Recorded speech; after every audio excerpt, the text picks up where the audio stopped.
Let's analyze all the comic books released with a cover date of July 1938. This is month number 2 in our month-by-month look at all the comics published in the Golden Age, starting last month with Action Comics number 1 and the first appearance of Superman.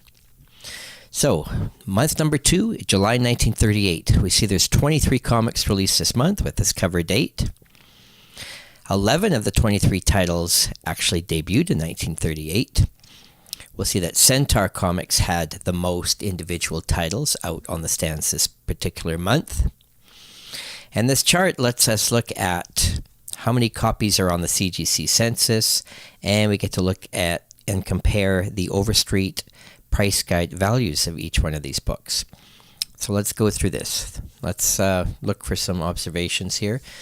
The first thing I notice, Action Comics number 2 is by far the most valuable comic of this month.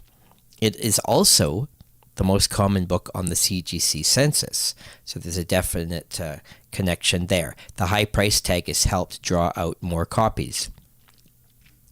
So 33 copies in total have been graded. That includes the universal grade and restored grades, but no 9.0 or higher grade copies out of those.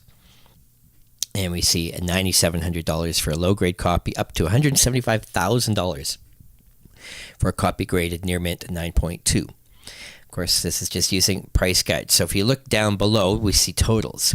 So if you wanted to buy one copy of each of the comics out that month, if they were all 10 cents each at the time, it would have cost you $2.30 to buy a copy of all 23 books on the newsstand. But with current price guide values, low grade, it would cost you over $13,000 to buy a set of these, or $222,000 for high grade copies. And of course, that's if you could even find them.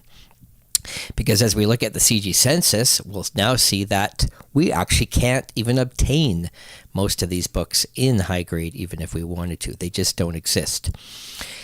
I do not know the exact print runs of these books, but let's just use an estimate of 200,000 copies printed per issue on this list.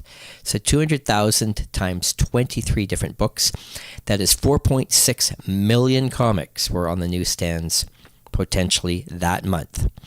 Out of 4.6 million copies, only 113 copies have been graded in all conditions.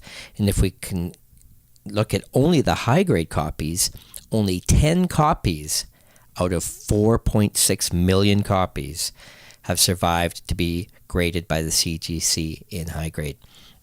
That shows you the extreme rarity of these books.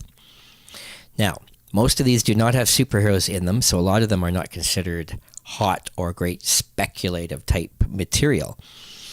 But they, of course, have gained some value over the years due to their historical importance and their rarity. But if we look at the low-grade copies, which is what you would most likely find if you wanted to seek these out, you'll see that most of these actually can still be purchased for under $100 each. So it's not that expensive to buy most of these, just a couple of the key ones, of course, Action Comics number 2 being the bulk of the cost of buying a set of these. The other big books this month also include other DC and Centaur titles, which are the most collected. If we look at the CGC census for all grades, we'll see that 3 of these books are so rare or undervalued that not a single copy has been graded in any condition, unrestored or restored. That includes feature book number 15, which features Barney Baxter from David McKay Publications. 0 copies graded, and yet still a low price of only $42 to buy a low-grade copy. So quite affordable if you can find one. Feature Funnies from Quality, issue number 10, also has 0 copies on the CGC census. Also quite affordable, $53 for a copy. And finally, The Funnies, number 22 from Dell Comics. This is a fairly popular series, highly collected, and yet no copies on the census. Still affordable, though, $52 for a low-grade copy. What else do we see from studying this chart? This is the highest number of comic titles ever, up to this point, ever on the newsstands. 23 titles might not sound like a lot, but at this time, it was the highest it had ever been. First time it had passed 20. In fact, the month before, there was 18. At this point, comic books in the modern standard size format had been published for 5 years, so there was already over 400 comics published by this point, even though this is only month number 2 of our Golden Age history.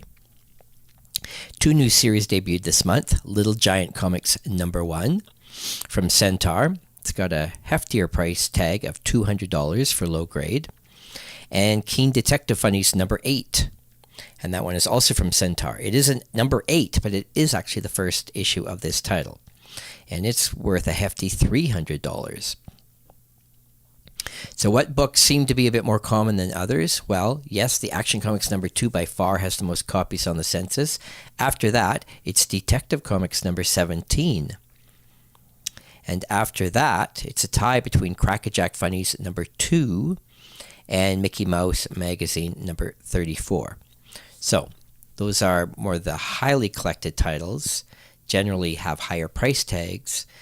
So again, it kind of works that not only do they have the highest price tags, but there's more people seeking them out, more money involved, and therefore there's more copies on the census. So it's the cheaper books that just don't seem to turn up because nobody gets them graded because there isn't a lot of money attached to these books. All right, what else do we see? Famous Funnies number 48 is the cheapest book to collect on the entire list. Only 39 copies for a low-grade copy and $525 for a near-mint copy. So that's quite reasonable for a comic that's 80 years old. Again, if you can find one. Famous Funnies 48 was the highest issue title of any comic up to this point. It was the longest-running monthly series and the only title from Eastern Color at this time. So what we're doing here is trying to put the perspective of the Golden Age history. What was out there? How are they collected now? How rare are they? And you get a good idea. So now if you're hunting these books out, you have a quick kind of comparison to go, what are books generally worth from this time period? And how are they worth compared to other publishers? Who's involved? Is it the first issue? Is there high-profile writers or artists on the title? And you'll see that in our regular series where we will now, in our next series, take a close look at each of these issues and look at all the highlights of the characters, writers, and artists in each issue.